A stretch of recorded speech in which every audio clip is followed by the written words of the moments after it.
something new. And from now on, about 20 minutes that we are going to have the time for the reflection. We can probably digest or we can feel what we hear and we learn that we can share. Now, it's probably time to refresh yourself, moving your body because we've been focusing on the screen. So, stretch yourself, your body and soul, and please relax. And please think of what was your experience. We are going to invite the guest members and we have a dialogue together.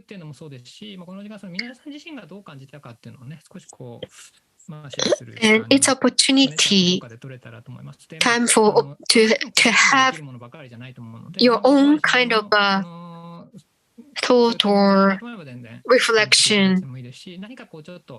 And if you want to share your idea or your learning, please share. Or if you can be quiet, just feeling or digesting by yourself, that's fine. And it really doesn't matter what you hear just now, but whatever comes up with yourself, please utilize the chat box. クロストークのところでゲストを今日ですね、本日お三方お招きしているのでお招きしたいと思います。We'd like to invite guests. The first person is the Heidelberg Professor Ruud Sprenger from Heidelberg University. Sure. はい、ありがとうございます。Yes, thank you very much for this extremely inspiring session. So that was really amazing. And sorry? ありがとうございます。ちょっといろいろコメントぜひお聞かせいただけたらと思います。で、2人目がですね、アーティストの大小島真紀さんですね。The second person is 大小島さん。よろしくお願いします。はい、よろしくお願いします。で、Thank you. お三方目が、And the third person is social innovation researcher. Mr. Ohmuro. Thank you so much, everyone. And from Mr. Sprenger, he is studying the anthropology and then also the animism. Especially Animism South Asia, that's his book, and he has been doing the studies and research in Laos. So he's specialized in the animism research.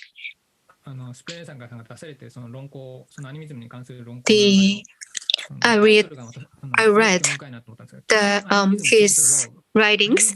Can animism save the world? Is the title of his book that is very interesting.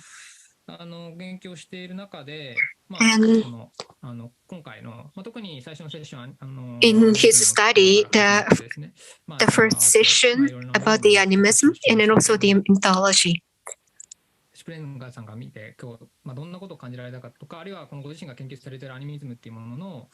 And your study, the Sprenger, I'd like to hear what is your perception about the session. Yes, thank you very much for inviting me, and sorry for me interrupting you earlier. I found this session extremely inspiring and very, very interesting. So I'm actually having quite a number of ideas. I'm trying to draw them together fairly quickly. One thing that I noticed is that all of you who have been talking were concerned with were struggling with the holist character of animism. So there was an underlying perception that whatever kind of way of knowing or way of approaching we have to animism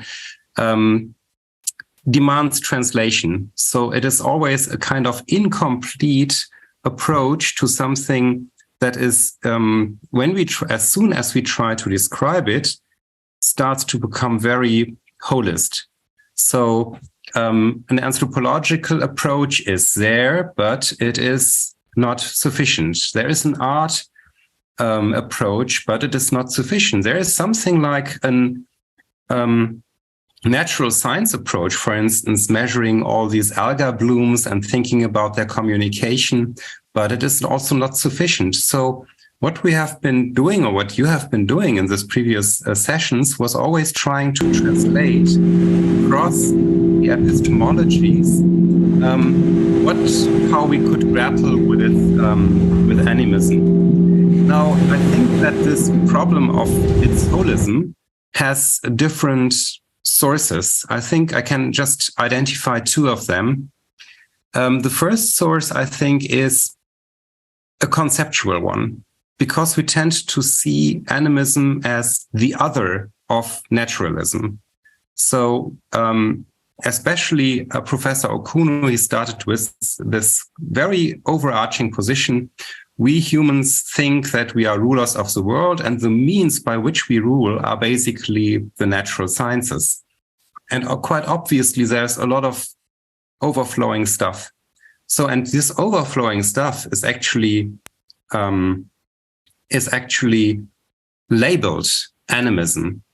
So in a sense, animism and naturalism are structurally related, which makes animism very hard to grasp, because it is constituted in many ways conceptually, but also in many contexts of, say, real life, through its complementary or antagonistic relationship with a more naturalist approach. So this is a conceptual problem. On a different level, that conceptual problem also mirrors, I think, a particular feature that at least I observe in animism as it is practiced in Southeast Asia, what I call Southeast Asian animism. And that is its inherent diversity. So each village basically has its own spirits. Each village has its own rituals, so they're always a little bit different. And this is not actually something that is seen as problematic, because there is no doctrine. There is no centralized knowledge here, but each knowledge is generated locally through the immediate relationships between humans and non-humans. And that also, of course, was also something that came up in the discussion, especially by Anais, that the knowledge of animism is always located, that it's specific to particular relationships. And in that sense, there is the idea of universalizing animist knowledge is basically destructive to animism in the first place, because it's so inherently diverse. So it's basically a way of producing diversity. And therefore, I really liked this notion that came up in Professor Ishikura's talk about the co-different bodies and the co-different communities, which I think are really a clue to how this kind of epistemology that we're confronted with is actually constituted. It's more like, very much like the background of Professor Ishikura's. It's more like an archipelago. It's islands that are somehow related, each island working in its own way, but they are by their very nature not isolated from each other, but connected. So if we would think about an animist epistemology that would again connect us to the non-human beings, we shouldn't think of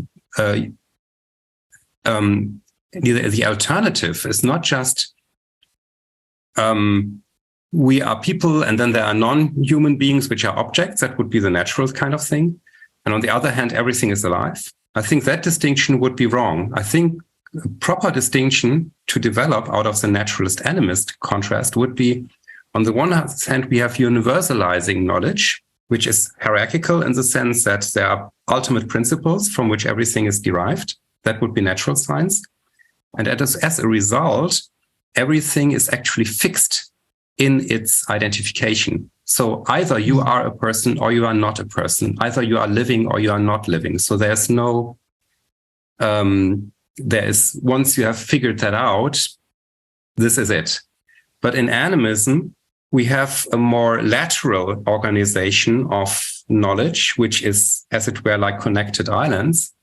And this also allows to not fix the ontological status of beings. So beings could be sometimes objects and sometimes living beings, and sometimes there are persons and sometimes they're not persons. And this is what I see in Southeast Asia. I don't know if Professor Okuno would agree with me for Borneo, but people are actually shifting identifications. And I think this is this kind of indeterminacy is very crucial for animism, that kind of flexibility. It depends on your relationships. So thank you very much. That was my comment. Wow. Thank you so much. ありがとうございます。なんか私もすごい今日2つのセッションを感じ Well, thank you very much. What I have felt during this session was, like you said, identity itself. I felt like we were discussing identity itself. So how can I say, for example, animism is set in motion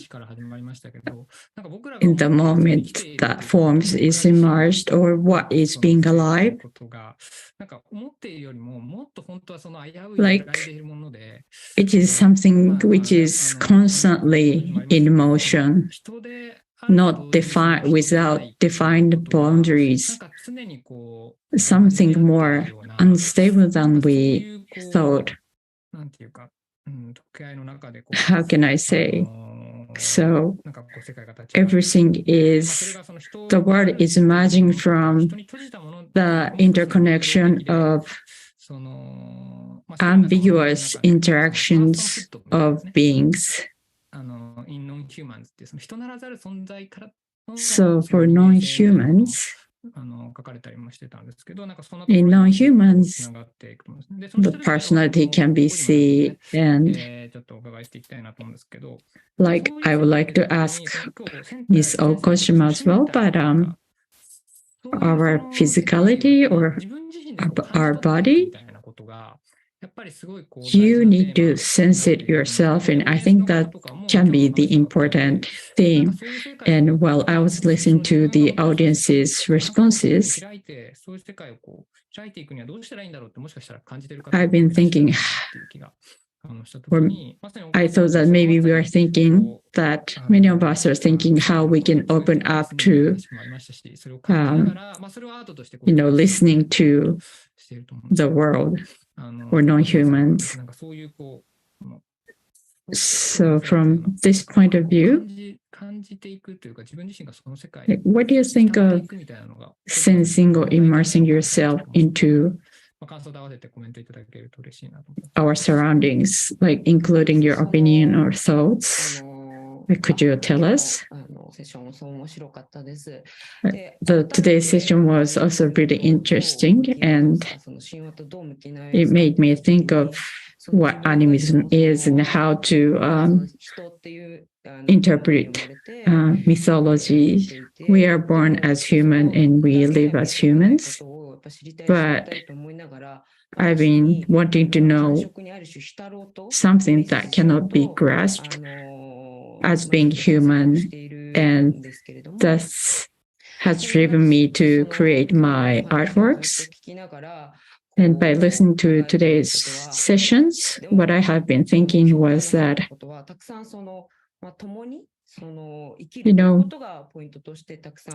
the point, like many said that how to live with non-humans and its interaction, and I would like to explore that out well, but animism is not something to be acknowledged or not acknowledged.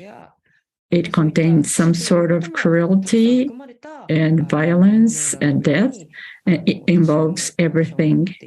And that's what I think and feel. And how to face death is also part of animism, an important aspect to think of animism and immerse ourselves in the world.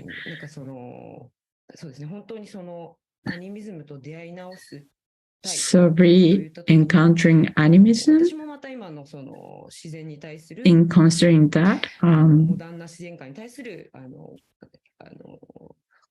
towards modern perception of nature, I don't necessarily resonate with it. So that requires transformation of ourselves. So to coexist or co-live with nature, we need to die together. And I've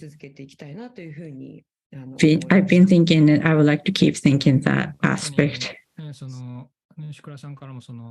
So like, as Ishikura-san said, we are a transmutated being. And in that process,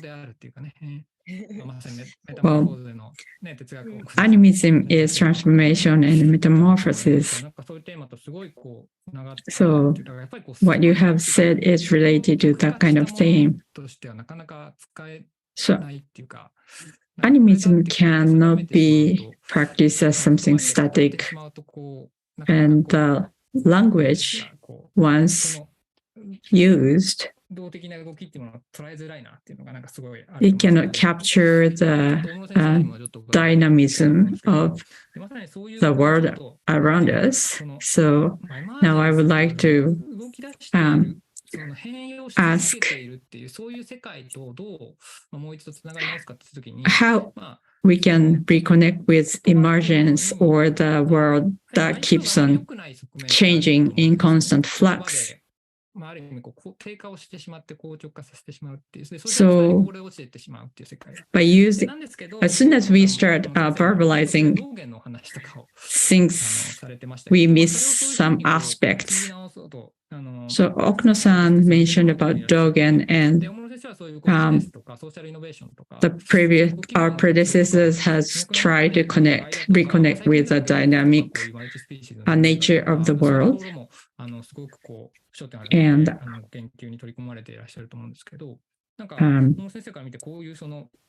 so, Ohmuro Sensei, how would you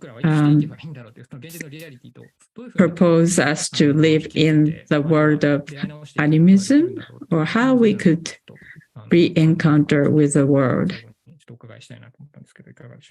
Would you say something about it? Well, thank you very much. So, by listening to your sessions, I realize that business needs to embody multi-species perspective. And it feels like multi-species perspective have been lost somewhere. So today's business is a crystallization of the fact that we humans have forgot the perspective of multi-species. And also, once you conceptualize something that is fixated and it becomes obsolete, so this can be seen in SDGs in particular. So like in the second session, as Ishikura Sensei said, the physicality, and also in the first session, there was the word intuitive. So I think physicality is important. And when I say that,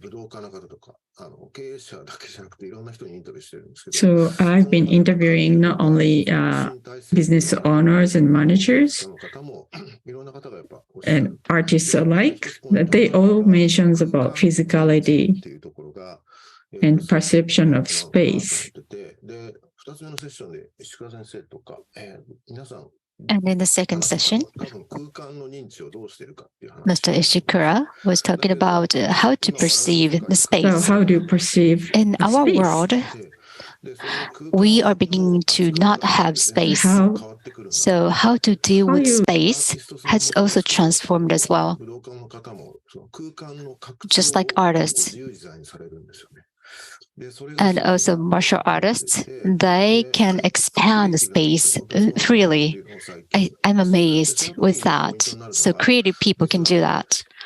And what comes into play here is the auditory sense, not just the visual, but auditory. So including the auditory sense, it is a point to improve the perception of the space. If we don't utilize that, then the physical intellectuality cannot be exercised. So without that, we cannot understand the world from the multi-species perspective, and business as well. It cannot be perceived as from that same perspective either. Thank you very much. So Ishikura-san commented for Antoine earlier, understanding the world using our own physicality. Someone that created pattern language, an architect, wrote in his book that in order to encounter life itself, we have to be a medium to measure the world. And Ms. Anais also said that we need to let go of the perception or concept of life in the context of a geontology. So encountering those things, letting go of concepts or conceptual things like that, and also becoming the mediator of the world ourselves to open up the world, that is very important. Without that, we cannot be at the threshold of animism. That is how I felt today. I wish we had more time to have a dialogue with the three of you. However, the time is limited. Time is now up, so we have to close the session. And if anyone has any questions, you can stay and ask questions or leave your comments and questions in the chat box.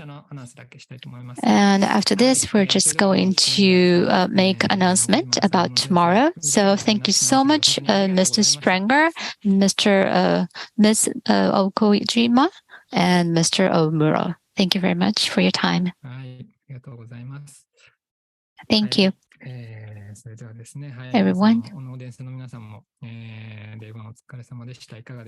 Thank you so much, our audience as well. How was it? How was day one?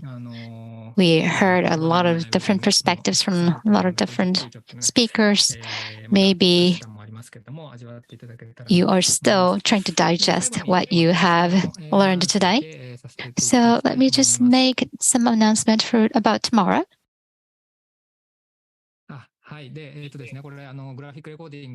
This is our graphic recording about today's sessions. Such a wonderful work of art, including the aspects that are hard to capture verbally. It's expressed in such a marvelous way. It's impressive. Thank you so much. Thank you for the amazing graphic recording. And about tomorrow, we're continuing on. Today we focus on animism, anthropology, and some artworks. And how are we going to connect that to our reality and our daily lives? maybe some audience is wondering, so how can we connect this or link this onto our daily lives? We're going to discuss that tomorrow, focusing on food and spirit, food, agriculture.